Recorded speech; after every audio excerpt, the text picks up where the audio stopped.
Les vraies voies de l'emploi, on apprend des choses, on découvre des métiers avec Jérôme Laverny. Et là, Jérôme, pour ceux qui viennent de nous rejoindre, on est vraiment dans l'artisanat déjà, au sens large, et au sens un peu plus rétréci de l'art, de l'artisanat d'art. Oui, tout à fait. Son et lumière, disait-on, avant la pause, avec la restauration de pianos, mais également ce métier de néoniste qu'il reste à faire découvrir, parce que je pense que si tout le monde a vu certaines productions, peut-être pas celle d'Alexis, qui pourtant fleurissent sur pas mal devantures de restaurants.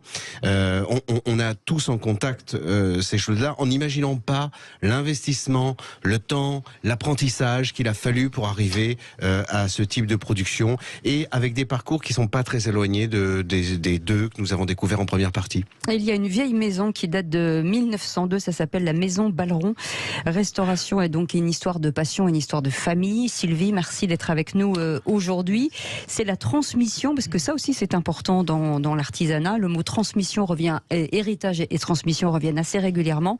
Et là, on est vraiment dans ce cas avec vous. Oui, moi je pérennise une entreprise de plus de 100 ans à Paris, dans le 16e.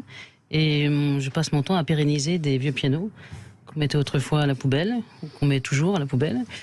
Et qu'avec un petit peu de savoir-faire, un petit peu de bois, de feutre, de métal, je fais revivre.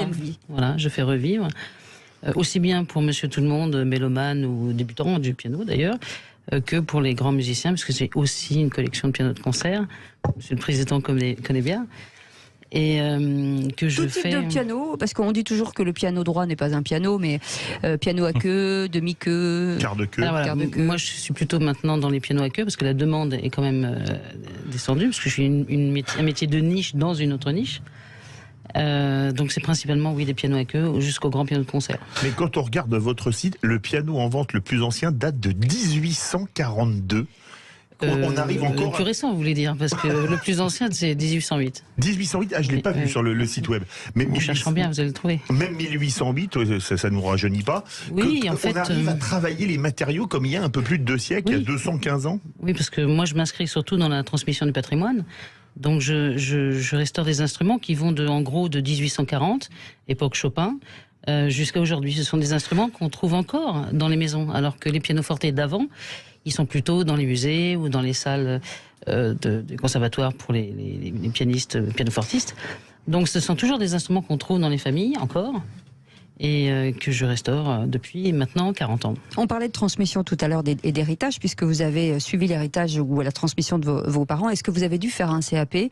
Est-ce que vous avez dû retourner à l'école, ou si finalement c'est vos parents qui vous ont servi en tout cas de référent et de professeur, si je puis dire? Voilà, moi je suis sortie de la 3e à 15 ans, au mois de juin, et au mois de septembre j'ai rentré à l'atelier et je n'ai plus quitté.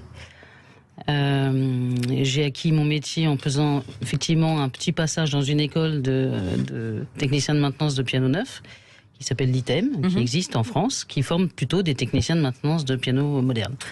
Mais il n'y a pas d'école qui apprend le métier que je fais. C'est quelque chose que j'ai appris. C'est vraiment du mentorat en fait, c'est vraiment un espèce de... Voilà, j'ai appris avec les techniciens qui étaient là, j'ai appris avec les instruments qui étaient là, et je n'ai cessé de monter, si vous voulez, en qualité, j'espère, de travail. En excellence même. Voilà, en excellence. Et puis, voilà, à partir de 2008, je suis allée voir à la Chambre des métiers, puisque j'ai pris ma première apprentie en 2008. Parce que moi, je suis patron depuis 1992, parce que j'ai repris la maison. Oui. Et à ce moment-là, la Chambre des métiers m'a dit « Oh, mais vous pourriez être...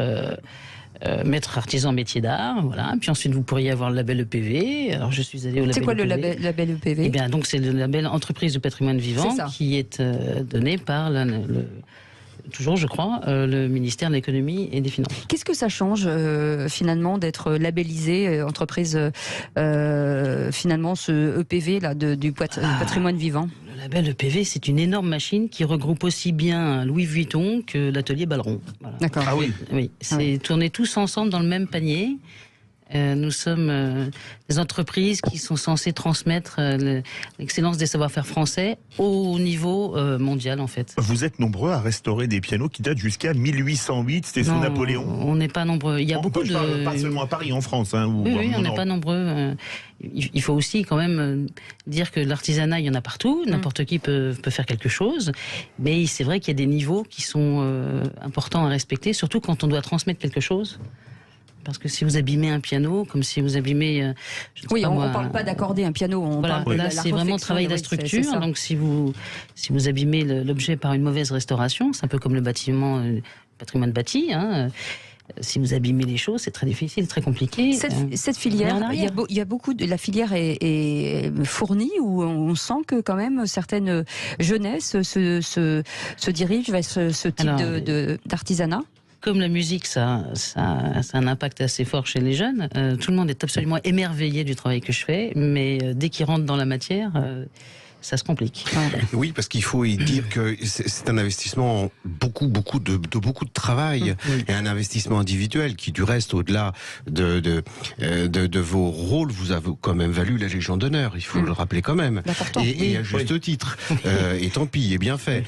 Et puis d'abord, ces métiers aussi appartiennent à un patrimoine, non pas tant seulement parce qu'ils sont historiques, parce qu'ils existent depuis des lustres, il y en a plein d'autres, mais c'est qu'ils s'inscrivent dans une production unique, durable. S'il n'y a pas que le développement qui est durable.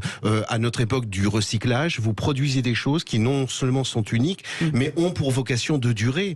Les bâtiments qui étaient construits par les maçons il y a une centaine d'années sont bien plus durables que ne le sont ceux d'aujourd'hui, si je ne m'abuse. Et voilà, donc ça aussi, ça participe du patrimoine. Donc chapeau bas. Francis Bussière, président de la CMA, justement à Île-de-France. Oui, je voulais rajouter quelque chose qu'elle n'a pas dit, parce qu'elle est une humilité totale. Mais elle est aussi, ce qui n'est pas notre cas avec Philippe. Nous, j'ai l'impression, mais ça vous regarde. C'est-à-dire qu'elle est aussi maître artisan d'art.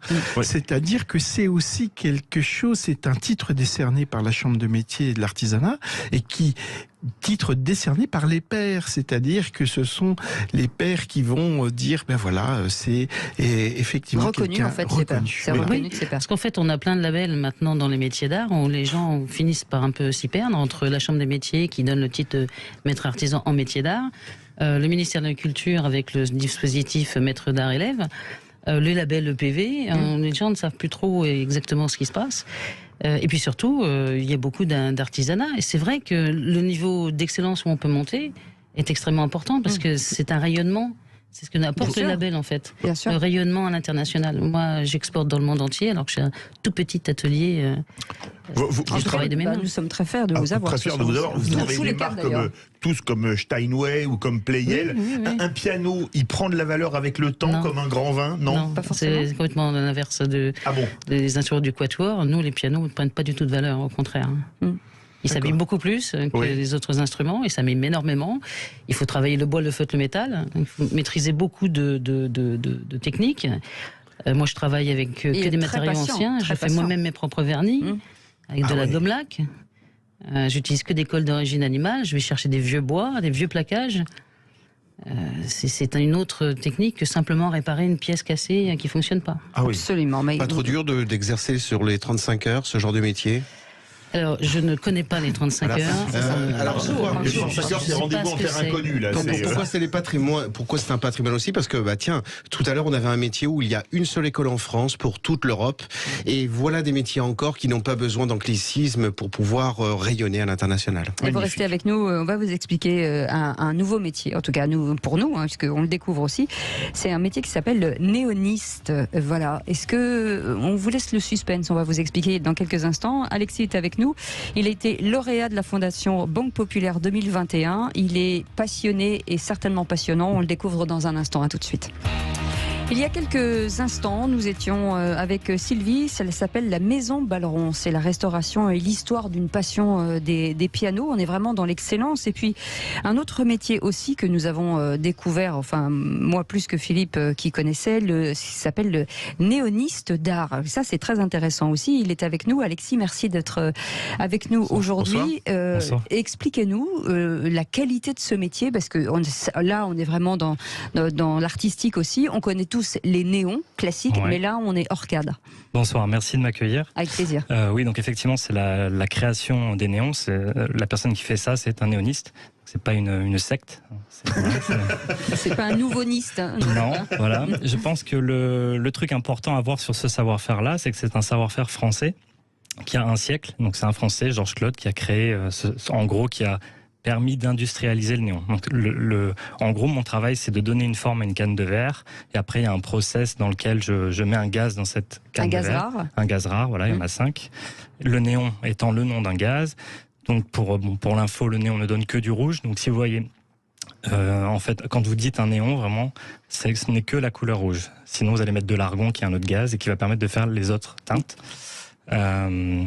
Donc voilà, il y a une connexion avec la France qui est très forte, parce que le verre que je travaille, c'est du borosilicate.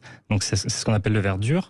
Et à l'opposé, il y a le verre tendre. Et en gros, c'est un petit peu le reste du monde travaille le verre tendre, et la France travaille le verre dur. Donc le verre tendre, genre le Murano. Et donc, c'est pas les mêmes outils. Donc si là, vous prenez un Américain, vous le mettez à Paris pour faire du néon, il ne saura pas forcément le faire. Voilà. Alors, ce qui est intéressant, c'est de voir votre parcours aussi à vous. Qu'est-ce qui a fait que... Parce qu'à la base, pour être néoniste, il faut être souffleur de verre. Alors, oui, c'est mieux. Non, c'est connecté. C'est-à-dire que le CAP qui permet de devenir néoniste, c'est un CAP qui s'appelle souffleur de verre, option enseigne lumineuse. Donc tout de suite, ça cadre le néon dans le champ de l'enseigne. Or, aujourd'hui... Ce n'est pas votre cas. C'est pas mon cas. Moi, mon background, c'est les arts décoratifs. Donc, j'ai fait les arts déco. Après, j'ai fait un CAP de menuisier à Paris. Et ensuite, j'ai enchaîné avec les néons. Pourquoi, comment? C'est juste, j'ai vu des néons. Je me suis dit, tiens, ça me plaît. Comment ça marche? Je suis allé sur YouTube. J'ai vu des vidéos. J'ai vu des chalumeaux. Donc, parce que le verre, on travaille avec les chalumeaux. Ça m'a plu. Je me suis renseigné. Il restait un seul CAP en France. C'est toujours le cas, qui est dans le 11e arrondissement. C'est le lycée d'Orient. Et en gros... L'état des lieux, c'est qu'il n'y a personne qui fait ce CAP, parce que c'est inscrit dans un lycée pro de verrerie scientifique. Donc, ils font de la verrerie parce qu'en fait, il y a des débouchés pour la verrerie, pour les labos, tout ça. Les tubes à essai. C'est vraiment un savoir-faire derrière. Et le néon, qui est aussi un savoir-faire très important d'un point de vue de la technique, on va dire, qui demande beaucoup de technique. Il n'y a pas de jeunes. Et pourtant, c'est très prisé. C'est-à-dire que dans la décoration... C'est beaucoup demandé, mais pour autant... Vous avez rappelé que c'est un Français qui avait inventé, c'était Georges Claude, c'est ça? Il y avait même une marque d'ampoule qui portait son nom à l'époque, qui a été rachetée entre-temps. Ça vous a fait rêver, vous, de voir, par exemple, dans les expositions, les enseignes qu'il y avait dans les années folles, qui étaient extraordinaires. À Paris, on voyait les enseignes, on voit des images d'époque, c'est sensationnel. Voilà. Je suis de Nice et j'ai pas connu l'époque. Non, moi non plus, mais j'ai vu des photos. Je rigole, bien sûr. Ouais. Mais effectivement, ce que je disais tout à l'heure, c'est que ça a changé un petit peu le champ de l'enseigne. Aujourd'hui, vous avez beaucoup de LED, en fait. Oui. Donc, mais les gens qui peuvent se le permettre, puisqu'en fait, le coût d'un néon est plus important que celui de LED, à partir du moment où vous pouvez vous permettre de mettre du néon, vous mettez du néon, parce que c'est pas la même qualité de lumière. Et donc, pour l'enseigne, c'est quand même mieux de mettre du néon. Pour qu'on comprenne bien, forcément, avec vous, Alexis, comment ça se décortique et comment on travaille. Donc d'abord, les différentes étapes. Est-ce que d'abord on souffle le verre, en tout cas, le tube, si je puis dire? Ouais. En fait, la toute première étape, c'est de parler avec la personne qui vous demande un projet, puisque comme elle-même ne sait pas comment fonctionne le néon et qu'il y a beaucoup de contraintes, parce que c'est une pièce en verre, etc., vous allez devoir la guider, faire un dessin technique, etc., qui va du coup probablement changer un petit peu ce qu'elle demandait, mais bon, ça marche, voilà. De là, vous déformez des cannes de verre avec des chalumeaux, donc là, vous soufflez. Voilà, c'est-à-dire qu'en gros, j'ai une grande paille, je sais pas moi, de 1,50 m dans les mains, j'ai un bouchon d'un côté, un tuyau qui va dans ma bouche de l'autre, la flamme est au milieu, voilà, je fais mes actions diverses, et ensuite, je soude des électrodes que Georges Claude avait brevetées, et donc pendant 50 ans aux États-Unis, c'était chez Claude Néon, etc., qu'on apprenait à faire du néon, donc c'est quand même voilà. Après, vous insérez un gaz via une machine. Qui vous donne la couleur. Voilà, entre autres. Et vous avez fait de très belles enseignes de lieux particulièrement prestigieux. C'est pas des enseignes, c'est des... Je sais pas, ça peut être des enseignes. Disons, pardon, allez-y, on vous écoute. Effectivement, ma clientèle, ça va être autant des artistes que des enseignes, que le ballet de Marseille, ou alors qu'un restaurant. Là, je fais un truc pour la Tour Argent.